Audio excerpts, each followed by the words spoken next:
ओम शांति। आज हम जो अव्यक्तवाणी देख रहे हैं उसकी डेट है 16 जनवरी 79, 16 जनवरी 79। ओम शांति। तिलक, ताज और तख्तधारी बनने की युक्तियाँ। आज बाबा हमें समझा रहा है कि तिलक, ताज और तख्तधारी बनने की युक्तियाँ। अब अगर हमें युक्तियाँ सीखनी है तो सबसे पहले ये देखना होगा कि तिलक मतलब क्या, ताज मतलब क्या, तख्त मतलब क्या, और फिर तिलकधारी कैसे बनना है, ताजधारी कैसे बनना है और तख्तधारी कैसे बनना है ना। बाबा तो धारी बनने की युक्तियाँ बता रहा है। धारी मतलब जिनमें वो धारणा आई हुई है, जिन्होंने वो धारण किया हुआ है या जिनको वो धारण करना है ना। तो इसीलिए सबसे पहले हमें देखना पड़ेगा कि बाबा का तिलक, ताज और तख्त, इसका मतलब बाबा क्या बताता है। अब यहाँ पर जब बाबा बोलता है कि तिलक, तिलक मतलब क्या है कि जैसे ही हम बाबा के पास आते हैं और बाबा को अपना बनाते हैं या बाबा के ज्ञान सुनते हैं तो सबसे पहले तो हमें आत्मा का ज्ञान होता है। मैं आत्मा, है ना। तिलक मतलब क्या है, तिलक एक सिंबॉलिक है। अभी क्या होता है कि हम तो देहधारी है ना, हम सभी देहधारी है। जन्म जन्म से, पता नहीं कितने जन्म से हम सीढ़ियाँ उतरते हुए आए हैं, तो हम पूरी तरह से लौकिक दुनिया से बंधे हुए हैं। इसीलिए जब बाबा हमें अलौकिक बारे में बताना शुरू कर देता है तो बाबा अलौकिक है, हम लौकिक में है ना। तो फिर होगा ये कि हमें समझने में डिफ़िकल्टी होगी। इसीलिए फिर बाबा क्या करता है कि लौकिक के जो एग्जाम्पल्स है, लौकिक के जो सिंबल्स है, प्रतीक है, उसका सहारा लेकर बाबा हमें अलौकिक के बारे में बताता है। तो बाबा हमें लौकिक में हमें जिनकी आदत है, हम जो अब तक देखते आए हैं इस शरीर की आँखों से, उसका सहारा लेके बाबा हमें अलौकिक के बारे में समझाता है। अब बाबा जब बोलता है तिलक, इसका मतलब हम सभी तिलक लगाते हैं, चाहे जो भी है, किस धर्म के है, किस पंथ के है, किस जात के है, इससे कोई फर्क नहीं पड़ता, लेकिन हम सभी कभी ना कभी कुछ ना कुछ तिलक लगाते हैं, है ना। तो ये तिलक लगाना मतलब क्या है, असल में तिलक का मतलब ये है कि अपने आप को आत्मा समझना, अपने आप को मैं आत्मा हूँ इसका अवेयरनेस दिलाना और दूसरों को भी आत्मा देखना कि मैं आत्मा हूँ और सामने वाली आत्मा है ना। क्योंकि तिलक हम यहीं पर लगाते हैं, जहाँ पर हम आत्मा कहाँ पर है, वो आत्मा की जगह जहाँ पर दिखाते हैं वहीं पर हम तिलक लगाते हैं। तो तिलक लगाना इसका मतलब मैं आत्मा हूँ, और दूसरे का जब हम तिलक देखते हैं तो इसका मतलब सामने वाली भी आत्मा है ना। तो तिलक मतलब आत्मा। अब ताज मतलब क्या, बाबा हमेशा बोलता है मैं तुम्हें पवित्रता का ताज देता हूँ। इसके साथ बाबा ये भी बोलता है कि तुम डबल अहिंसक बनना है। हमें कैसे बनना है, डबल अहिंसक बनना है। तो ताज इसका मतलब पवित्रता, संपूर्ण पवित्रता, मनसा वाचा कर्मणा पवित्रता। लेकिन बोल और कर्म वही होते हैं जो पहले हम सोचते हैं, है ना। तो संपूर्ण पवित्रता इसका मतलब शुरुआत होती है हमारे संकल्पों से कि हम किसके बारे में क्या सोच रहे हैं, है ना। तो ताज मतलब पवित्रता का साथ ताज, जैसे बाबा ने बोला ना, अभी अभी एक मुरली में बाबा ने बोला था कि ब्रह्मचर्य ये पालन करने से भी इम्पॉर्टेंट है कि ब्रह्मचारी बनना है हमें, है ना। तो ब्रह्मचारी मतलब क्या है कि ब्रह्मा जो आचरण करता था, ब्रह्मा का आचरण, वो है ब्रह्माचार, ब्रह्मचारी। जो ब्रह्मा का आचरण फॉलो करते हैं उनको बोला जाता है ब्रह्मचारी, और जो ब्रह्मचारी है उनका ब्रह्मचर्य तो होगा ही होगा, है ना। तो ताज मतलब संपूर्ण पवित्रता, किसी के भी प्रति कोई भी गलत या व्यर्थ संकल्प तक हम ना क्रिएट करें, तो वो है ताज। और तख्तधारी, इसका मतलब तख्त मतलब कौन सा है कि हमेशा बाबा के पास रहना। जैसे ही बाबा की हमें पहचान मिलती है, वो जो सुख जो है, वो अतीन्द्रिय सुख जो है, वो शांति जो है, वो जैसे ही हमें महसूस होती है तो हम बाबा के पास रहते हैं। तो बाबा हमेशा बोलता है कि तुम मेरे दिल तख्त नशीन हो, है ना। तो दिल तख्त नशीन इसका मतलब हमेशा बाबा के मन पर चढ़ने वाले, हमेशा बाबा के मन में रहने वाले। हमेशा बाबा के मन पर, मन मना भव बाबा बोलता है ना कि हमेशा तुम्हारा मन मेरे मन के साथ जुड़ा रखो, मतलब ही तुम आत्मा मैं परमपिता परमात्मा से जुड़े रखो। तो तख्त मतलब हमेशा बाबा के मन पर, है ना। अब क्या है कि तिलक समझ में आ गया कि मैं आत्मा हूँ, सामने वाली आत्मा है। ताज समझ में आ गया कि संपूर्ण पवित्रता, डबल अहिंसक। डबल अहिंसक मतलब किसी को मन से भी किसी की हिंसा नहीं करना। अगर आज मैं किसी के लिए कुछ गलत सोच भी रही हूँ, गलत संकल्प भी क्रिएट कर रही हूँ, तो भी न जानते हुए, न समझते हुए मैं जिसके बारे में ये गलत संकल्प कर रही हूँ उसके मन की शांति की हिंसा कर रही हूँ। क्योंकि सोचना ये वाइब्रेशंस है, ये एनर्जी है। जिसके बारे में हम सोच रहे हैं उस तक वो पहुंचता ही पहुंचता है।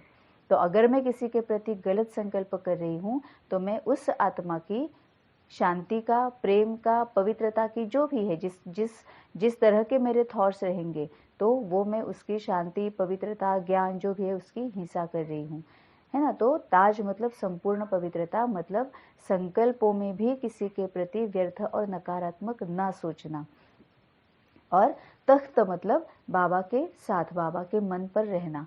अब ये तो तिलक, ताज और तख्त समझ में आ गया। अब इसको धारण कैसे करना है ये करने की बाबा हमें युक्तियाँ इस मुरली में बता रहा है। क्योंकि सिर्फ बाबा, जैसे मुरली में बोला था ना बाबा ने कि बाबा का ज्ञान बुद्धि तक तो रहता है कि लेकिन क्या वो आत्मा तक जाता है? अगर वो बुद्धि तक रहता है तो हमें ज्ञान का पता है, हम दूसरों को अच्छी तरह से समझा सकते हैं, लेकिन वो अपने आप में धारण नहीं हो रहा है ना। जैसे क्रोध, क्रोध होना नहीं चाहिए, गुस्सा मतलब क्या, क्रोध मतलब क्या, क्रोध क्यों नहीं होना चाहिए, ये सब कुछ बाबा ने हमें बताया हुआ है। अगर हम क्रोधी हो जाते हैं तो हम क्या करते हैं, कैसे करते हैं, है ना, और फिर उसका परिणाम क्या होता है, कारण क्या, निवारण क्या, ये सब कुछ बाबा ने हमें बताया है। ये सब कुछ हम जानते हैं, लेकिन क्या वो एक्शन में आता है, क्या वो कर्म में आता है, क्या उसकी धारणा होती है ना। कभी कभी ऐसी सिचुएशंस सामने आती है, ऐसे आत्माएं सामने आती है, उस वक्त हम अंदर से एकदम हिल जाते हैं, है ना, क्रोध के तक आ जाते हैं। लेकिन अगर उस वक्त हमें अगर बाबा की याद नहीं आई, क्रोध किस तरह से नहीं करना है ये अगर समझ में नहीं आया, तो फिर से हम क्या कर रहे हैं, विकारों में जा रहे हैं, है ना। तो हम धारी नहीं बन रहे हैं, हमने उसको धारणा नहीं किया है उसको। तभी बाबा बोलता है कि तुम्हारा अभी तक का जो बुद्धि तक तुम्हारा ज्ञान आया है, अब उसको आत्मा तक ले जाना है, तभी तुम ये सब धारण कर पाओगे और तब तुम तिलकधारी, ताजधारी और तख्तधारी बन जाओगे, है ना। तो बुद्धि तक आया है, वो आत्मा तक लेने की युक्तियाँ क्या है वो आज बाबा हमें बता रहा है। तो तिलक, ताज और तख्तधारी बनने की युक्तियाँ मतलब आत्मा स्थिति में रहना, संपूर्ण पवित्र रहना और हमेशा बाबा के मन पर चढ़े रहना। इसकी युक्तियाँ क्या है वो बाबा हमें बता रहा है। देह से न्यारे, देही रूप में स्थित रहने वाले प्यारे बच्चों के प्रति बाबा बोले। अब यहाँ पर भी बाबा ने हमें वरदान दे दिया, बाबा हमें वरदानों की बरसात करते रहता है। अब यहाँ पर भी बाबा ने क्या बोला कि हम कैसे बच्चे हैं, देह से न्यारे, देही रूप में स्थित रहने वाले, है ना। अब देह से न्यारे मतलब क्या है कि हम संबंधों को नहीं देख रहे हैं, हम रिश्तों को नहीं देख रहे हैं, है ना। हम क्या कर रहे हैं कि हम आत्मा को देख रहे हैं, मतलब तिलक, मैं आत्मा परमपिता परमात्मा के साथ सामने वाली आत्मा है ना। अगर हम देह से न्यारे नहीं होंगे, हम अगर देह भान में होंगे तो फिर हम क्या सोचेंगे कि हाँ ये मेरा बेटा है ना, ये तो चाहे कुछ भी करेगा लेकिन वो अच्छा ही है, वो चाहे जैसा भी करेगा वो सच्चा ही है, मुझे तो इससे सिर्फ प्यार ही देना है ना। या फिर उल्टा भी हो सकता है कि मेरा बच्चा है, कहाँ जाएगा, उसको कंट्रोल करना है, ये कर वो ना कर, ऐसे क्यों किया, ऐसे ही करो। दोनों तरफ से होता है ना। या फिर अगर कोई आत्मा ऐसी है जो हमारे रिलेशन में है, देह के साथ संबंधित है, तो फिर उसके पहले का जो हमने उसका एक्सपीरियंस किया है वही बार बार बार दिमाग में रख कर उसी नज़रिए से उसको देखना, है ना। कि 10 दिन पहले तो इसने मेरे साथ ऐसे किया था, 5 साल पहले तो इसने मेरे साथ ऐसे किया था, हम कभी भूलते नहीं है ना। तो वो है कि हम क्या कर रहे हैं कि उसका पहले हम मरजीवा नहीं बन रहे हैं, बाबा के पास तो आए हैं लेकिन हम मरजीवा नहीं बने हैं। मरजीवा मतलब जो हमारा बाबा के पास आने से पहले का जन्म था, मतलब बाबा के पास आने से पहले जो हम जिंदगी जी रहे थे, अब उसमें से सब कुछ भूल जाना है। अगर मेरा किसी ने 15 साल पहले अपमान किया भी है, लेकिन अगर अब मैं 5 साल से बाबा के ज्ञान में हूँ, तो 15 साल पहले उसने मेरा अपमान किया है, ये मुझे भूल जाना मतलब उसकी जो चुभन है वो भूल जानी है। अब वो अपमान तो याद रहेगा ना, क्योंकि हमें बुद्धि है, तो हम ये तो नहीं कह सकते हैं कि उसको फॉरगेट करना है, भूल जाना है। वो इंसिडेंट्स जो होते हैं वो तो याद रहेंगे, वो सिचुएशंस जो आई थी वो तो याद रहेंगे, जो आत्माएं आई थी वो तो याद रहेंगी, है ना। उसी से ही तो हम सीखते हैं, है ना। तो ये याद तो रहेगा, लेकिन बाबा के पास आने के पहले वो चुभन जो थी वो धीरे धीरे धीरे बढ़ ही रही थी। इसको बताओ और बढ़ गई, उसको बताओ और बढ़ गई, फ्रेंड्स को बताओ और बढ़ गई, माँ को बताओ और बढ़ गई, है ना। ये चुभन बढ़ रही थी। लेकिन जैसे ही बाबा के पास आए, अब वो चुभन नहीं होनी चाहिए। क्यों? क्योंकि मैं आत्मा परमपिता परमात्मा के साथ सामने वाली आत्मा है। जैसे ही ये तिलक मिल गया, तिलकधारी हम बन गए, ज्ञान आ जाता है कि जैसे मैं सीढ़ियाँ उतर कर आई हूँ, मेरे जैसे जन्म बाय जन्म विकारों को धारण करते आई हूँ, वैसे ही सामने वाली आत्मा भी है, वो भी विकारी है, तो उसके भी विक्रम होते हैं, है ना। तो ये फिर याद आ गया। तो देह से न्यारे, इसका मतलब देह और देह से संबंधित न्यारे, मर जीवा और देही रूप में स्थित रहने वाले, मतलब मैं आत्मा, सामने वाली आत्मा। तो बाबा ने ये वरदान दे दिया। अब हम जब ये धारण करेंगे तभी ये वरदान हमारे लिए प्रत्यक्ष हो जाएगा। तो देह से न्यारे, देही रूप में स्थित रहने वाले प्यारे बच्चों के प्रति बाबा बोले, बाप दादा सर्व बच्चों के वर्तमान और भविष्य दोनों के अंतर को देखते आज बाप दादा बच्चों के वर्तमान को देखते हुए हर्षित भी हो रहे थे, और साथ साथ कई बच्चों के विचित्र चलन को देख रहम भी आ रहा था। अब यहाँ पर भी बाबा ने जाते जाते हमें कितना कुछ सिखा दिया कि बाबा कैसा है ना। अब बाबा क्या कर रहा है कि बाबा बोल रहा है कि बच्चों के वर्तमान को देखते हुए हर्षित भी हो रहे थे, और साथ साथ कई बच्चों के विचित्र चलन को देख रहम भी आ रहा था। मतलब बाबा का क्या होता है, बाबा का जब भी कोई विचित्र चलन देखता है उसको रहम आता है, उसको गुस्सा नहीं आता है, उसको क्रोध नहीं आता है, वो हलचल में नहीं आता है, वो अचल अडोल रहता है, इस वजह से उसको रहम आता है ना। रहम मतलब क्या है कि हाय क्या है ये देखो बेचारा अभी भी विकारों के वश में चल रहा है। और फिर जब रहम आ जाता है तब फिर क्या होता है, हम उसको शक्तियाँ देते हैं, तभी बाबा की शक्तियाँ हमें इतना पावरफुली मिलती है, क्योंकि बाबा को रहम आता है। इंस्टेड ऑफ रहम अगर हम क्रोधित हो जाते हैं तो हम क्या कर रहे हैं, वो पहले से ही वीक है ना, हम उसको उसके तरफ और ज़्यादा वीक एनर्जी भेज रहे हैं। क्रोधी एनर्जी मतलब क्या है, निगेटिव एनर्जी है, सामने वाले को और ज़्यादा वीक बना देगी, तो और निर्बल बना देगी। लेकिन अगर हम रहम रखते हैं कि ये ऐसा ऐसा है, विकारों के वश में है, अब इसको इसमें से निकलना है, ये भी निकलेगा, मैं निकली हूँ तो ये भी निकलेगा, है ना। ये जब रहम दिल हम बनते हैं तो ऑटोमेटिकली हम उसकी तरफ शक्तियाँ भेज रहे हैं, बल भेज रहे हैं, और निर्बल को बलवान बना रहे हैं, है ना। तो जैसे बाबा ये रहम दिल होता बनकर हमारे ऊपर काम करता है, वैसे ही हमें भी रहम दिल बनकर औरों के प्रति काम करना है।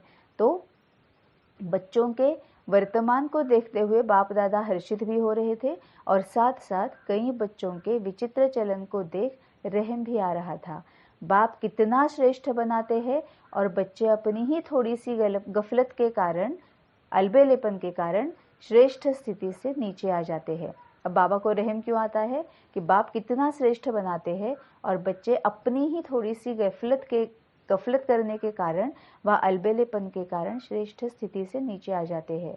आज बाप दादा विशेष रूप से बच्चों के भिन्न भिन्न प्रकार के हंसी के रूप देख रहे थे। ब्राह्मण जन्म होते ही बाप दादा संगम युगी विश्व सेवा की जिम्मेवारी का ताजधारी बनाता। मतलब जैसे ही हमारा ब्राह्मण जन्म होता है, जैसे ही हमने बाबा को मेरा बाबा कहा, जैसे ही अपने आप को मैंने मैं बाबा की कहा, उस वक्त हमारा ब्राह्मण जन्म हो गया, है ना। नहीं तो फिर क्या होता है, ज्ञान तो कितनों को मिलता है, कितने ही आत्माओं को ज्ञान मिलता है, बाबा तो वाइब्रेशंस के थ्रू ही ज्ञान दे रहा है, है ना। तो कितने उनके पास वो ज्ञान जाता होगा, लेकिन क्या वो ब्राह्मण बन जाते हैं इमीडिएटली? नहीं। जब तक वो बाबा को पहचान कर मैं बाबा की और बाबा मेरा, ये जब होता है तब हमारा ब्राह्मण जन्म हो जाता है। तो जैसे ही ब्राह्मण जन्म होता है, बाप दादा संगम योगी विश्व सेवा की जिम्मेवारी का ताजधारी बनाता है। मतलब ये अभी विश्व है, ये घोर कलयुगी है, अब ये संगम युगी बन गया है, क्योंकि अब मैं आया हूँ। जैसे बाबा आ जाता है, संगम युग आ जाता है ना। तो संगम युगी ये जो विश्व है, वहाँ का हमें ताजधारी बनाता है। अब ताजधारी मतलब जैसे ऊपर बाबा ने बोला कि पवित्रता का ताज, रहम दिल, acceptance, tolerance power, discern power, motivate करने की पावर, लेट गो करने की पावर, डिसीजन लेने की पावर, है ना। ये सभी शक्तियाँ जो है वो बाबा हमें ताजधारी बनाता है। लेकिन आज रमणीक खेल देखा, कोई कोई तो ताज और तिलकधारी भी थे, लेकिन कोई कोई ताजधारी के बदले किए हुए पिछले व अब के भी छोटे सो बड़े पाप व चलते चलते की हुई अवज्ञाओं की गठरी सिर पर थी। इसका मतलब बाबा ये बोल रहा है कि बाबा हमेशा जो बोलता है कि बीती को बिंदी लगा दो। जो कुछ भी पीछे हुआ है उसके बारे में सोच कर अपना टाइम वेस्ट मत करो, पश्चाताप में समय व्यर्थ मत गवाओ। ये हमें बाबा हमेशा बोलता है ना। तो बाबा यहाँ पर भी वही बोल रहा है कि आज बाबा ने एक रमणीक खेल देखा। कौन सा खेल देखा? कि कोई कोई तो ताज और तिलकधारी भी थे, मतलब संपूर्ण पवित्र भी थे, आत्मा स्थिति में भी थे, लेकिन कोई कोई ताजधारी के बदले, मतलब पवित्रता तो है, संपूर्ण पवित्रता को जानते तो है, लेकिन फिर भी पिछले व अब के भी छोटे सो बड़े पाप व चलते चलते की हुई अवज्ञाओं की गठरी सिर पर थी। मतलब पश्चाताप में, अभी भी पश्चाताप में डूबे हुए हैं, उस पर ही सोच रहे हैं। अगर हम उस पर ही सोचते रहेंगे तो व्यर्थ और निगेटिव ही होगा, है ना। तभी बाबा बोल रहे हैं कि वो अवज्ञाओं की गठरी सिर पर थी। कोई ताजधारी तो कोई सिर पर गठरी लिए हुए थे, उसमें भी नंबरवार छोटी बड़ी गठरी थी। और कोई के सिर पर डबल लाइट के बजाय, अपने ब्राह्मण जीवन के सदा ट्रस्टी स्वरूप के बजाय, गृहस्थीपन के भिन्न भिन्न प्रकार के बोझ की टोकरी भी सर पर थी। इसका ही मतलब एक वर्ड में, अगर बाबा जो हमेशा एक एक वर्ड में बोलता है, वो अगर देखना है तो बाबा बोल रहा है कि ये सब होते हुए भी सभी देह भान में थे, या फिर बुद्धि तक ज्ञान था लेकिन आत्मा में नहीं आया था, है ना। क्यों? क्योंकि नंबरवार छोटी बड़ी गठरी थी और सिर के ऊपर डबल लाइट के बजाय, डबल लाइट मतलब जिम्मेवारी सभी बाबा की। एक तो लाइट मतलब आत्मा, और दूसरा लाइट मतलब हम इतने लाइट बने कि मेरी कोई भी जिम्मेवारी नहीं है, जो भी है वो बाबा की जिम्मेवारी है। लेकिन क्या इसका मतलब यह है कि मेरे युगल की जिम्मेवारी बाबा पर, मेरे बच्चे की जिम्मेवारी बाबा पर, माँ बाप की जिम्मेवारी बाबा पर, मेरे काम की जिम्मेवारी बाबा पर, और मैं सिर्फ बाबा बाबा बाबा बाबा करते रहूं? नहीं, इसका मतलब ये नहीं है कि इनको बाबा के ऊपर छोड़ना है। इनकी जिम्मेवारी हमारे ऊपर ही है। क्यों हमारे ऊपर है? क्योंकि उनके साथ मेरा कार्मिक अकाउंट है, उस कार्मिक अकाउंट को मुझे ख़त्म करना है। तो मेरे माँ बाप है, भाई बहन है, युगल है, बच्चे है ना, या फिर जहाँ पर मैं काम कर रही हूँ वहाँ की कोई भी आत्मा है जो मेरे सहवास में आती है, उनकी जिम्मेवारी, उनके कार्मिक अकाउंट के अकॉर्डिंग उनकी जिम्मेवारी मेरी ही है। लेकिन उनके साथ मुझे कैसे बर्ताव करना है, उनके बारे में मुझे सोचना कैसे है, उनके बारे में अगर कोई डिसीजन लेने की नौबत आती है, या डिसीजन लेने का जब टाइम आता है, तो मुझे कौन सा डिसीजन लेना है, उनको देखना कैसे है, ये सब बाबा के ऊपर छोड़ना है। मतलब बाबा को पूछ कर ये कदम उठाने हैं। अगर युगल को, बच्चों को, माँ बाप को कोई किसी टॉपिक पर या फिर किसी बारे में अगर कुछ बात भी करनी है, तो पहले बाबा को पूछना है कि बाबा, अभी पिछले कार्मिक अकाउंट की वजह से मेरी माँ और मैं, हमारे बीच में ऐसा ऐसा है, अब आज उनको कॉल करना है ना। तो अब आप मुझे बताओ कि मुझे कॉल कब करना है, कॉल करने के टाइम पे मुझे कौन सी बातों पर बोलना है, और मेरी स्थिति कैसी होनी चाहिए, ये आप मुझे बताओ, और फिर मेरा उनको कॉल जाएगा, है ना। या फिर अगर बच्चे भी है, बच्चों को भी कुछ बताना है, युगल को कुछ बताना है, वो तो हमें ही बताना है। क्यों? क्योंकि हमारे ही कार्मिक अकाउंट है आपस में, बाबा का उनके साथ कार्मिक अकाउंट नहीं है। लेकिन उनको क्या बताना है, कब बताना है, कैसे बताना है, ये सब बाबा को पूछ कर बताना है, ये जिम्मेवारी बाबा पर छोड़नी है। तो अब अगर मुझे ये सोचना नहीं है कि मैं इसके साथ बात क्या करूँ, कब करूँ और कैसे करूँ, तो मैं लाइट बन गई ना। मुझे सिर्फ क्या करना है, सिर्फ बाबा को कुछ पूछना है कि बाबा अब ये देखो ये टॉपिक है, ये यहाँ पर गड़बड़ हो गई है, अब मुझे बताओ मुझे क्या करना है ना। तो पूरा सोच कर बाबा मुझे बताएगा तो मैं लाइट हो गई। उसको बाबा डबल लाइट बोलता है। तभी बाबा बोलता है कि डबल लाइट के बजाय अपने ब्राह्मण जीवन की सदा ट्रस्टी स्वरूप के बजाय, ट्रस्टी स्वरूप है ना, बाबा सब कुछ बाबा को दे दिया है, सरेंडर, मैं तो सिर्फ ट्रस्टी हूँ। हाँ, मैं ट्रस्टी क्यों हूँ, क्योंकि मैंने ये कर्म बना के रखे हुए हैं इनके साथ मेरे कार्मिक अकाउंट मैंने बना के रखे हैं, है। तो मुझे पूछना बाबा को है, फिर बाबा जैसे बताता है वैसे मुझे करना है।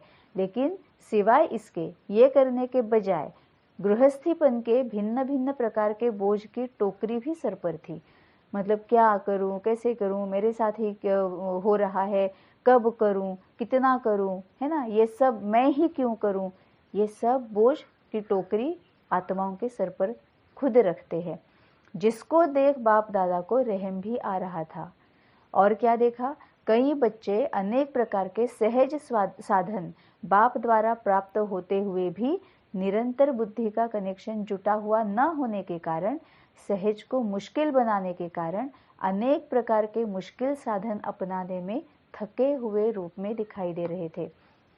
अब इसका तो बेस्ट एग्जाम्पल हम ये देख सकते हैं जो बाबा हमेशा मुरली में बोलता है कि मेरे साथ बात करो, मेरे ऊपर अपनी जिम्मेवारी छोड़ दो, अपने आप को मेरे ऊपर सरेंडर कर दो, है ना। तुम क्या बन जाओ, साक्षी दृष्टा बन जाओ, तुम उपराम बन जाओ, तुम देही अभिमानी रहो। लेकिन हम ये करते नहीं है। और हम क्या करते हैं, जो बाबा का ये सहज बताया हुआ साधन है कि मेरे ऊपर छोड़ दो ना जिम्मेवारी, तुम मुझे सिर्फ बताओ कि तुम्हें प्रॉब्लम क्या है, उसमें से निकलना कैसे है मुझे पूछो, और मुझे सुनो, ये इम्पोर्टेंट है। और तुम मुझे अगर सुनोगे तो मैं तुम्हें बता दूंगा, फिर उतना तुम कर लो, बाकी का देखा जाएगा। ये बाबा ने इतना सहज बनाया हुआ है, लेकिन हम ही सोचते रहते हैं, हम ही जिम्मेवारी अपने ऊपर लेते रहते हैं और फिर अपनी मुश्किलें बढ़ाते हैं। क्यों? क्योंकि हमें बाबा पर सरेंडर नहीं किया है, निरंतर बुद्धि का कनेक्शन बाबा के साथ जुटा हुआ नहीं है ना। इसके कारण, सहज को मुश्किल बनाने के कारण अनेक प्रकार के मुश्किल साधन, अब अनेक प्रकार के मुश्किल साधन मतलब उसमें से एक तो सबके दिमाग में अभी आया होगा कि हम देहधारी के पास जाते हैं, पूछने के लिए देहधारी के पास जाते हैं, ज्ञान लेने के लिए देहधारी के पास जाते हैं, है ना। तो हम देह भान में रहते हैं और बाबा के साथ कनेक्शन जुटा के नहीं रखते हैं, और इस वजह से थके हुए रूप में दिखाई दे रहे थे। सहज मार्ग के बजाय पुरुषार्थ के साधन, हठ के प्रमाण यूज कर रहे थे। अब इसका मतलब क्या है कि अब बाबा ने क्या बोला है कि फॉर एग्जाम्पल कि खान पान का ख्याल रखना है, विकारियों के हाथ का खाना नहीं खाना है ना। अब हम क्या कर रहे कि सहज मार्ग बाबा ने क्या बोला है कि खान पान का ख्याल रखना, विकारियों के हाथ का नहीं खाना। अब इसका बाबा का मतलब क्या है, क्योंकि बाबा आत्मा है, बाबा के पास शरीर तो है नहीं, है ना। तो बाबा पहले जो भी बोलेगा वो आत्मा के लिए बोलेगा, है ना। तो अब बाबा क्या बोलता है, खान पान का ख्याल रखना। अब आत्मा मतलब क्या है, मन और बुद्धि, है ना। मन सोचता है, बुद्धि और मन ये मिलकर आत्मा है, मन बुद्धि और संस्कार, है ना। तो आत्मा का खाना क्या है, जो कुछ भी आत्मा मतलब मन को जो कुछ भी खिलाया जा रहा है वही आत्मा का खाना है। हम क्या देख रहे हैं, क्या सुन रहे हैं, क्या पढ़ रहे हैं, है ना, ये आत्मा का खाना बन रहा है, क्योंकि मन उसके ऊपर ही सोचते रहता है। अब अगर बाबा ने बोला है कि खान पान का ख्याल रखना, इसका मतलब ये है कि जो सामने वाली हमारे आसपास जो आत्माएं हैं वो क्या सोच रही है, वो क्या बोल रही है, इसका ख्याल रखना है, क्योंकि वही आत्मा का खाना है। आत्मा मतलब मन जो सोच रहा है वो किस पर सोचेगा, कि जो देख रहा है, सुन रहा है, पढ़ रहा है, बोल रहा है, उसके ऊपर सोचेगा। और अकॉर्डिंगली आत्मा फिर या तो चढ़ती कला में आएगी या गिरती कला में आएगी, है ना। इसलिए बाबा बोलता है ये पहले आत्मा के लिए ले लो कि सामने वाली आत्मा क्या सोच रही है, हम क्या देख रहे हैं, क्या बोल रहे हैं, इसके ऊपर ध्यान दे दो, क्योंकि आत्मा में वही फिर बैठ जाएगा। और फिर विकारियों के हाथ का खाना मत खाओ। इसका मतलब भी क्या है कि आत्मा के लिए ही लेना है कि सामने वाली आत्मा अगर बहुत ज़्यादा अपेक्षा करने वाली है, फॉर एग्जाम्पल, है ना, तो सामने वाली आत्मा में अपेक्षाओं का विकार है, कामनाओं का विकार है, उसके हाथ का खाना मत खाओ। इसका मतलब उसके वश में मत आओ। अगर मेरे सामने कोई ऐसी आत्मा है जो बहुत ज़्यादा अपेक्षा रखती है, बहुत ज़्यादा वो कामना रखती है, उसकी बहुत ज़्यादा डिज़ायर्स है, अगर वो आत्मा मेरे बारे में बहुत ज़्यादा अपेक्षाएं रख रही है, तो धीरे धीरे क्या होता जाएगा, मैं इरिटेट होती जाऊंगी, मैं अनकंफर्टेबल हो जाऊंगी, फिर मुझे गुस्सा आएगा, फिर मुझे क्रोध आएगा, है ना, काफ़ी कुछ हो जाएगा। मेरा मोटिवेट करने का ख़त्म हो जाएगा, मेरा लेट गो करना ख़त्म हो जाएगा, मेरा डिसीजन लेना ख़त्म हो जाएगा, टॉलरेंस पावर ख़त्म हो जाएगी, एक्सेप्टेंस पावर ख़त्म हो जाएगी। क्यों? क्योंकि मैंने उस विकारी के हाथ का खाना खाया। विकारी के हाथ मतलब बाबा बोलता है मन और बुद्धि को बाबा हाथ बोलता है ना। तो विकारियों के हाथ का मतलब उसके मन में क्या चल रहा है, उसके मन से वो मुझे क्या, उसके सोच से वो मुझे क्या दे रही है। मन में सोच होती है, उसकी सोच से क्या दे रही है, अपेक्षाएं दे रही है। अब मैं उसके इन्फ्लुएंस में आ गई, मैं उसके वश में आ गई। क्यों इतनी अपेक्षा करती है, मैं कितना ये करूं, मैं कितना वो करूं, ये ऐसे क्यों है, वैसे क्यों है, मेरे साथ ही ऐसा क्यों। मतलब क्या हो रहा है, मैं धीरे धीरे धीरे उस विकारी के प्रभाव में आकर, उस विकारी के सोच के, बोल के, कर्म के प्रभाव में आकर मैंने अपने विकारों को ट्रिगर कर दिया। तो मैंने उसके हाथ का खाना खाने की वजह से मैंने भी अपने विकारों को यूज़ किया। अब ये बाबा ने सहज मार्ग बताया हुआ है कि इसका मतलब यह है कि दूसरों के वश में मत आओ। दूसरे कुछ भी क्रोध कर रहे हैं, अहंकार दिखा रहे हैं, ईर्ष्या समझ में आ रही है, उनकी अपेक्षाएं कर रहे हैं, उनके वश में मत आओ। इतना ही बाबा ने बताया हुआ है। लेकिन हम क्या कर रहे हैं, हठ के प्रमाण यूज कर रहे हैं। अब ये खुद सोचना है कि बाबा जब बोलता है कि खान पान और विकारियों के हाथ का खाना, तो बाबा ने कौन सा सहज मार्ग बताया हुआ है। लेकिन हम हठ के प्रमाण यूज करके हम क्या कर रहे हैं, है ना। ये हर कोई, आज हम ये अपना होमवर्क ले लेंगे और इसके ऊपर मनन चिंतन करेंगे और बाबा के साथ विचार सागर मंथन करके पूरे अच्छी तरह से जान लेंगे।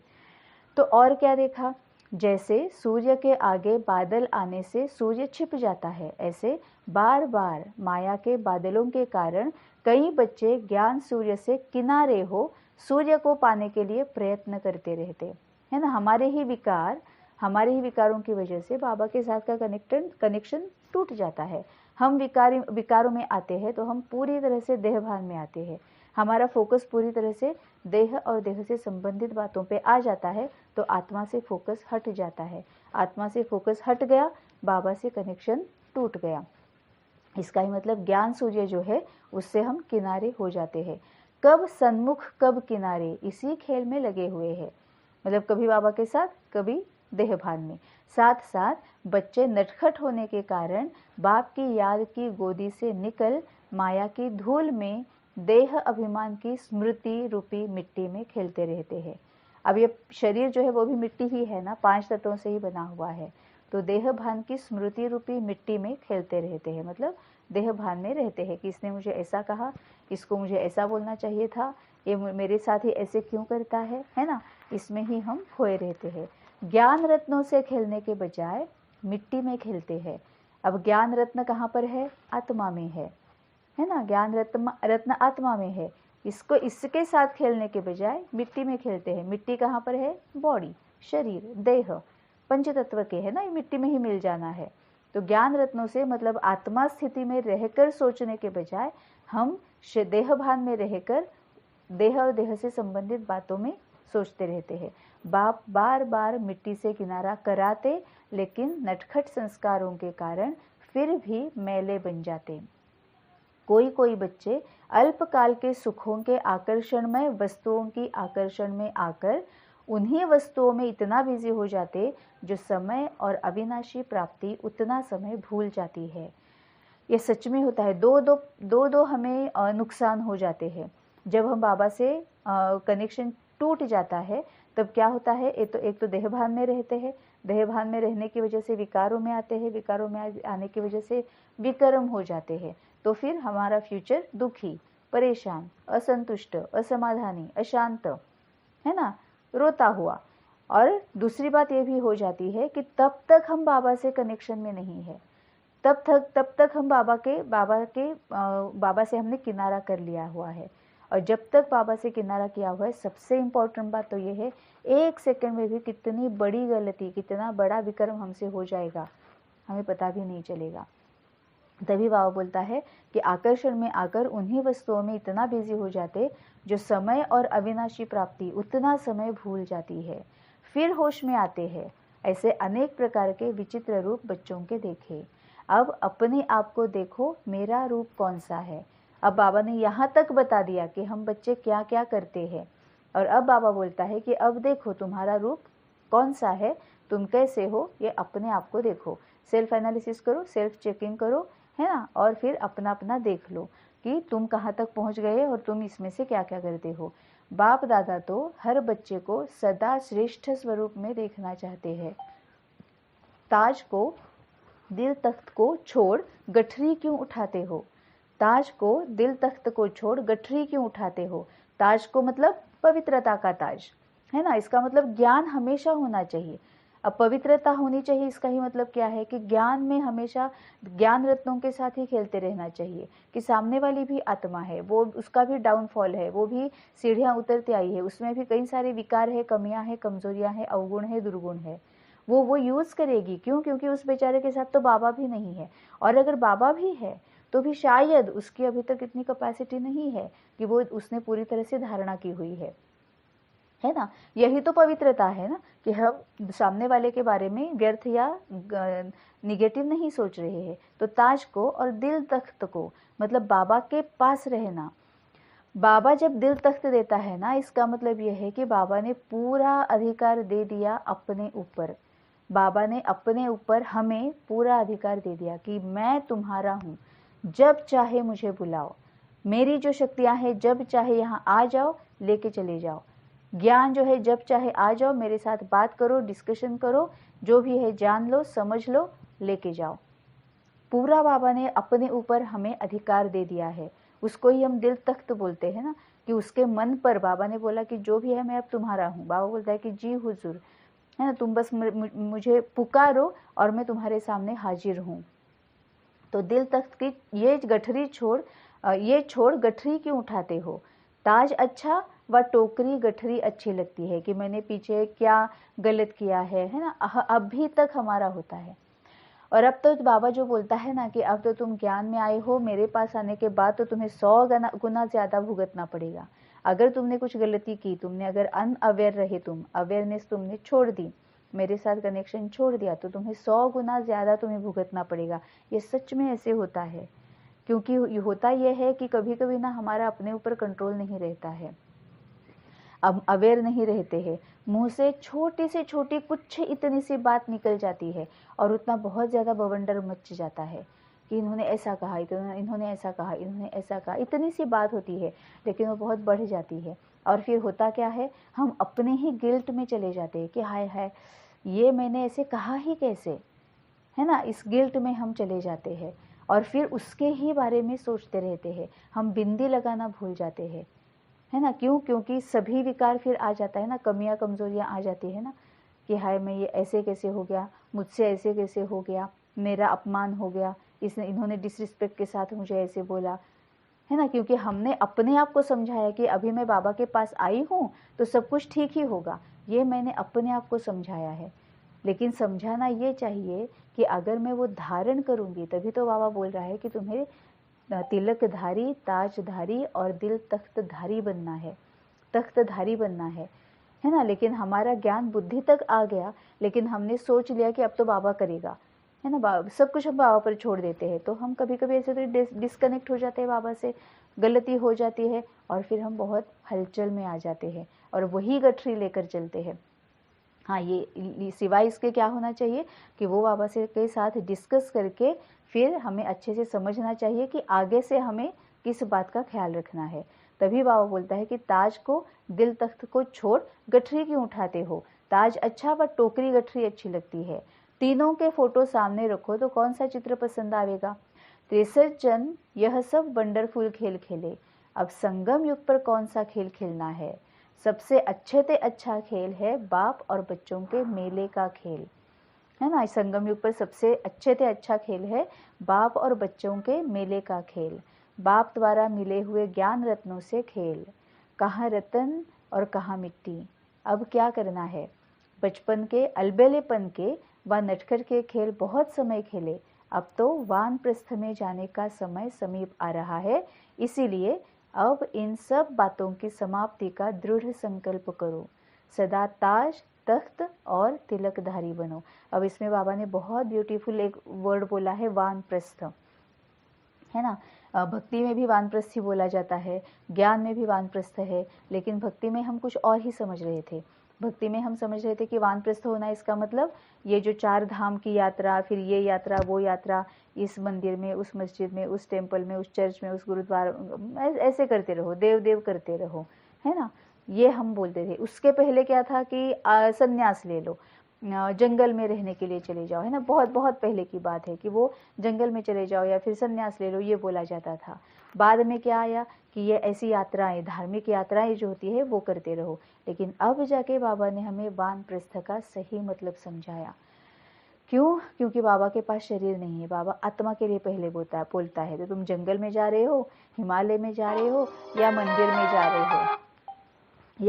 जा रहे हो, ये बाबा का कहना नहीं है। बाबा सबसे पहले आत्मा के लिए बोलता है। और वानप्रस्थ इसका मतलब वाणी से परे। अब वाणी कहाँ के लिए है? देह की है, शरीर की है। हम बोलते रहते हैं, जहाँ पर ज़रूरत नहीं है वहाँ पर बोलते हैं, जहाँ पर ज़रूरत है वहाँ पर बोलते नहीं है, है ना। लेकिन बाबा बोलता है अब वानप्रस्थ, इसका मतलब कंप्लीट आत्मिक स्थिति, पूरी तरह से आत्मिक स्थिति में, पूरी तरह से देही अभिमानी स्थिति में, है ना। जैसे बाबा ने बोला था ना कि तुम्हें कैसे बनना है, कि जैसे मैं तुम्हें बिना मुंह से बोले भी सब कुछ तुम्हारा समझ लेता हूँ, है ना, और मैं भी बिना बोले भी तुम मुझे समझ लेते हो, है ना। ये हमने सब ने एक्सपीरियंस किया है कि बाबा का बोलना, टचिंग, हम उसको टचिंग बोलते हैं, इंट्यूशन बोलते हैं। अब तक हम इंट्यूशन बोलते हैं, अब उसको हम टचिंग बोलते हैं। तो बाबा बोलता है, हमें समझ में आ जाता है। हर बात हम बाबा को पूछ कर करते हैं, बाबा उसका जवाब देता है। क्या बाबा मुंह से बोलता है? बाबा के पास तो शरीर ही नहीं, तो बाबा क्या मुंह से बोलता है? नहीं बोलता है, लेकिन फिर भी वो समझ में आ जाता है। कैसे? वाइब्रेशन से, है ना, इंटेंशन से। अब इंटेंशन कैसे समझ में आ जाती है? क्योंकि जब हम आत्मिक स्थिति में रहते हैं तब हम उस वाइब्रेशन को कैच करते हैं, हम उस वाइब्रेशन को, उस इंटेंशन को हम कैच कर पाते हैं, है ना। तो वानप्रस्थ इसका मतलब मुंह से कम बोलना है, आत्मिक स्थिति में रहना है। बाबा वही तो संकल्प सेवा भी बाबा उसको ही तो बोलता है ना। संकल्पों से हम एक दूसरे के साथ एक दूसरे को बताते रहते हैं, पूछते रहते हैं, है ना। तभी बाबा बोलता है कि वानप्रस्थ में जाने का समय समीप आ रहा है। इसका मतलब मुंह का कम बोलो, धीरे बोलो, मीठा बोलो, है ना। ये बाबा हमेशा बोलते रहता है। तो वही वानप्रस्थ अवश्य है जो वाणी के परे जाना है। तो वानप्रस्थ में जाने का समय समीप आ रहा है, इसीलिए अब इन सब बातों की समाप्ति का दृढ़ संकल्प करो, सदा ताज तख्त और तिलकधारी बनो। अब बाबा भी तो जब आता है तो हमें इतनी शांति मिलती है, अंदर महसूस होती है, सुख महसूस होता है, अतीन्द्रिय सुख महसूस होता है, अपनी गलतियों का एहसास होता है। मैंने गलत क्या किया वो भी समझ में आ जाता है, उस गलती का कारण क्या था वो भी समझ में आ जाता है, उसका निवारण क्या है वो भी बाबा जो बता रहे हैं वो समझ में आ जाता है। लेकिन यहाँ कहीं पर भी वाणी की बात नहीं है, बाबा बोलता ही नहीं है, बाबा को मुख ही नहीं है ना। तो हम ना बाबा वाणी से बोल रहा है, ना हम कानों से सुन रहे हैं, फिर भी वो हम तक पहुँच जाता है। हमारे क्वेश्चंस जो भी है, डाउट्स जो भी है, वो भी बाबा तक पहुँच जाते हैं। तो हम वाइब्रेशंस के ऊपर ये सब कुछ करते हैं ना। हमारा कॉन्वर्सेशन जो होता है वाइब्रेशन से होता है, संकल्पों से होता है, विचारों से होता है। वही बाबा बोल रहा है कि अपनी आत्मिक स्थिति इतनी बढ़ानी है, इतना हमें पूरी तरह से आत्मिक स्थिति में, देही अभिमानी स्थिति में रहना है कि बिना बोले भी काम बन जाए। सदा ताज तख्त और तिलकधारी बनो, मतलब उसको धारण करना है, सिर्फ बुद्धि तक नहीं, आत्मा तक उसको लाना है, एक्शन में उसको लाना है। ताज, तख्त और तिलक, इन तीनों का आपस में संबंध है। ऑफ कोर्स है ना। तिलक मतलब आत्मा, ताज मतलब पवित्रता, तख्त मतलब बाबा के पास। मैं अगर आत्मा अपने आप को जब पूरी तरह से अवेयर रहूं कि मैं आत्मा हूँ, पर सामने वाली आत्मा है, ऑटोमेटिकली पवित्रता, कोई भी वेस्ट या निगेटिव संकल्प नहीं आएंगे, ऑटोमेटिकली बाबा के साथ, है ना, बाबा के मन पर। इन तीनों का आपस में संबंध है। तिलक होगा तो ताज तख्त जरूर होगा, क्योंकि तिलक अगर है मतलब आत्मिक स्थिति में मैं हूँ तो ऑटोमेटिकली ज्ञान है ही ना अंदर कि मैं आत्मा और वो भी आत्मा, मैं उतरती आई हूँ वैसे वो भी उतरते आया है। अब मैं चढ़ रही हूँ तो उसको वो भी चढ़ सकता है। मैं क्यों चढ़ रही हूँ? बाबा मेरे साथ है, बाबा मेरे पास है। अब मैं अगर इस आत्मा को बाबा का अगर ये दे दूँ, बाबा की पहचान करा दूँ, बाबा के बारे में बता दूँ, है ना, तो और उसका बाबा के साथ मतलब बता दूं कि बाबा कौन है क्या है, वो अगर मैं बता दूं तो ऑटोमेटिकली वो उसका भी चढ़ना शुरू हो जाएगा, उसकी चढ़ती कला शुरू हो जाएगी, है ना। तो तिलक होगा तो ताज तख्त जरूर होगा। तो हम वेस्ट और निगेटिव क्रिएट नहीं करेंगे। अपने श्रेष्ठ भाग्य, श्रेष्ठ प्राप्तियों को बार बार सामने लाओ। जब सर्व प्राप्तियों को और प्राप्त कराने वाले को सदा सामने रखेंगे तो कभी भी माया से सामना करने में कमजोर नहीं बनेंगे। अब हमारी प्राप्तियां कौन कौन सी है? बाबा बोल रहे हैं कि अपने श्रेष्ठ भाग्य और श्रेष्ठ प्राप्तियों को बार बार सामने लाओ। अब श्रेष्ठ भाग्य कौन सा है? बाबा मिल गया, परमपिता परमात्मा, वो मेरा है, मैं उसकी हूँ, मैं उसके साथ बात करती हूँ, उसके साथ खाती पीती हूँ, उसके साथ उठती बैठती हूँ, उसके साथ सोती जगती हूँ। सबसे श्रेष्ठ भाग्य है। ऐसा पूरे ब्रह्मांड में, पूरे यूनिवर्स में कोई भी नहीं है जैसा बाबा है। एक बाबा मिला, सब कुछ मिल गया, सब कुछ मिल गया। सुख, समाधान, शांति, रिस्पेक्ट, जो भी है सब कुछ मिल गया, है ना। तो सबसे श्रेष्ठ भाग्य कौन सा है? कि बाबा मिला तो मुझे आत्मा के बारे में और परमात्मा के बारे में ज्ञान मिला। और श्रेष्ठ प्राप्ति कौन सी है?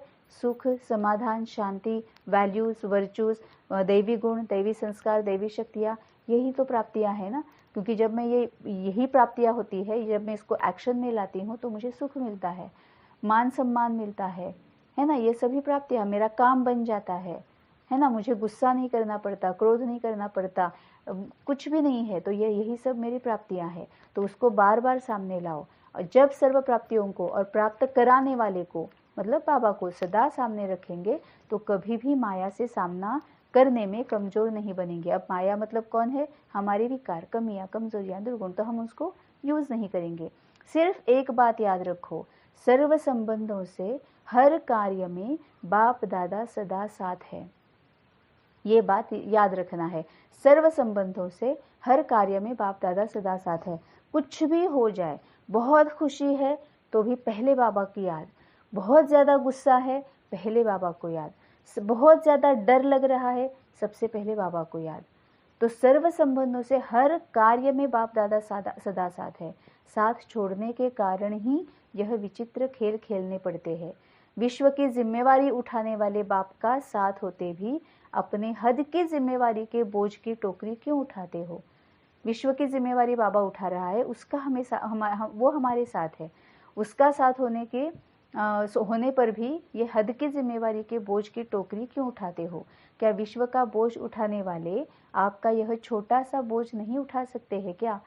फिर भी पुराने संस्कार के वश बार बार बोझ भी उठाते और फिर थक कर चिल्लाते भी है कि अब हमको छुड़ाओ। एक तरफ पकड़ते हैं, दूसरी तरफ पुकारते हैं, छोड़ो तो छूटे। यह एक सेकंड की हिम्मत अनेक जन्मों के लिए अनेक प्रकार के बोझ से छुड़ा देगी। इसमें जैसे इसका एग्जाम्पल दिया जाता है पैरट का। पैरट मतलब मराठी में उसको पोपट बोलते हैं, अब हिंदी में क्या बोलते बाबा हाँ, जो पैरट जो होता है, तो पैरट का इसमें एग्जाम्पल दिया जाता है कि वो क्या करता है, किसी अगर रोप पर या ऐसे कहीं पर वो अगर बैठा हुआ है और फिर उसका अगर बैलेंस चला जाता है तो वो उल्टा हो जाता है, पैर ऊपर हो जाते हैं और वो ऐसे नीचे आ जाता है और इतने मतलब चिल्लाना शुरू कर देता है, बहुत ज़्यादा चिल्लाना शुरू कर देता है। क्यों? क्योंकि वो भूल जाता है कि मेरे पंख है, मैं गिरूंगा नहीं। अगर मैं यहाँ से ये डोरी जो है, रोप जो है वो छोड़ूंगा तो मैं पंख के सहारे उड़ सकता हूँ, मैं ज़मीन पर नीचे गिरूंगा नहीं। लेकिन ये वो भूल जाता है ना। तो बाबा वही हमें बोलता है कि एक तरफ पकड़ते हो, दूसरी तरफ पुकारते हो, तुम छोड़ोगे तो छूटे, है ना। तुम ये देहभान जो है, देह और देह से संबंधित जो बातें हैं, ये लौकिक में जो तुम पूरी तरह से अटक के बैठे हो, उसको छोड़ोगे तभी तो तुम वहाँ से छूटोगे। यह एक सेकंड की हिम्मत अनेक जन्मों के लिए अनेक प्रकार के बोझ से छुड़ा देगी। पहला पहला वायदा बाप से क्या किया, याद है? मेरा तो एक दूसरा न कोई, है ना, मेरा तो एक दूसरा न कोई, सिर्फ बाबा। जब मेरापन ही समाप्त हो गया, एक मेरा रह गया, तो फिर हद की जिम्मेवारियों का मेरापन कहाँ से आ गया, है ना। अभी भी हम बहुत चिंता परेशानी में रहते हैं ना कि हाय हाय कैसे करेंगे, क्या करेंगे, बच्चे का क्या है, युगल का क्या है, माँ बाप का क्या है, बहुत सभी टोकरियां लेके चलते हैं। बाबा बोला है सब कुछ मुझ पर छोड़ दो, उनके साथ क्या करना है मुझे पूछो, मैं बोलूँगा, जैसे मैं बोलूँगा वैसा करो, अपने से जिम्मेवारी हटा दो। देह का मेरापन कहाँ से आया? अब अगर हमें कोई अगर तकलीफ भी है, देह की तकलीफ भी है, तो भी बाबा को पूछो कि बाबा ये तो सच में एक्सपीरियंस होता है, ये तो मेरा भी एक एक्सपीरियंस है ना। क्योंकि कई बार ऐसे होता है कि मैं अकेली घर में होती थी, पहले 1-1.5 साल पहले की बात है ये, 2-2 महीने, 1.5 महीना, 1-1 महीना मैं अकेली होती थी। तो रात को भी जब मैं अकेली होती थी, क्योंकि बच्चा उसके काम से बाहर, युगल उसके काम से बाहर, लिटरली कभी कभी रात में ऐसे होता था कि अचानक से कुछ एकदम से स्वेटिंग हो रहा है, या दिल में दर्द हो रहा है, या पेट में दुख रहा है, कुछ भी ऐसे अचानक से वियर्ड कुछ हो जाता था। बाबा को अगर हम बोलते हैं, क्योंकि रात को 1:30 बजा है, 2 बजा है, 3 बजा है, कहीं बाहर डॉक्टर को कॉल नहीं करते, किसी और को कॉल नहीं करते, है ना, क्योंकि पता नहीं क्या हो रहा है। कॉल करेंगे और बस कुछ एसिडिटी है, गैसेस है, और वो ख़त्म हो गया 5 मिनट में, ये भी हो सकता है। लेकिन उस वक्त टेंशन हो जाती है। अगर हम बाबा से पूछते हैं, बाबा हमें पूरा पूरा बताता है, पूरा गाइड करता है, लिटरली गाइड करता है कि ऐसे ऐसे हाथ ऊपर करो, धीरे धीरे धीरे धीरे चलो, है ना, मैं तुम्हारे साथ हूँ, चिंता क्या करनी है इसमें, वो थोड़ी सी गैसेस की प्रॉब्लम शायद होगी, कल तुमने क्या खाया था, हाँ पानी पूरी खाई थी ना, तो उससे एसिडिटी हो गई है, अब तुम्हें जब ये हो जाएगा, थोड़ा सा पानी पी लोगी या कोकम का शरबत पी लोगी, तो सच में ये एक्सपीरियंस सबको होता है ना। तभी बाबा बोलता है कि सिर्फ मुझे बताओ, और फिर तुम अपने आप से अभी जो भी तकलीफ जो है उसमें से तुम पूरी तरह से बाहर निकल जाओगे। तो जब मेरापन ही समाप्त हो गया, एक मेरा रह गया, तो फिर हद की जिम्मेवारियों का मेरापन कहाँ से आया, देह का मेरापन कहाँ से आया। मतलब वहाँ भी हम बाबा से पूछ सकते हैं कि बाबा मैं कहाँ पर मैंने क्या गलत किया है, क्या गड़बड़ की है, अब मुझे ये क्यों ऐसे हो रहा है। बाबा उसमें हमें गाइडेंस देता है। कमजोरियों के संस्कारों का मेरापन कहाँ से आया, स्वयं को ज्ञानी तो आत्मा कहलाते हो, ज्ञान स्वरूप अर्थात कहना, सोचना और करना समान हो, सदा समर्थ, ज्ञानी तो आत्मा का हर कर्म समर्थ बाप समान, संस्कार गुण और कर्तव्य समर्थ बाप के समान हो। ज्ञानी तो आत्मा का हर कर्म समर्थ बाप समान, संस्कार गुण और कर्तव्य समर्थ बाप के समान हो। तो समर्थ स्टेज पर स्थित होने वाले यह व्यर्थ के विचित्र खेल नहीं खेल सकते। तो यहाँ आज बाबा ने हमें ये युक्तियाँ बताई है कि तिलकधारी, ताजधारी और तख्तधारी कैसे बनना है। इसमें इम्पॉर्टेंट वर्ड है धारी, है ना, धारण करना है उसको, तो उसका स्वरूप बनना है ना। ये कैसे बनना है, ताजधारी, तिलकधारी और तख्तधारी। तो ताज, तिलक और तख्त का स्वरूप कैसे बनना है, उसको धारण कैसे करना है, ये बाबा ने आज इस मुरली में बहुत अच्छे से समझाया है। ओम शांति।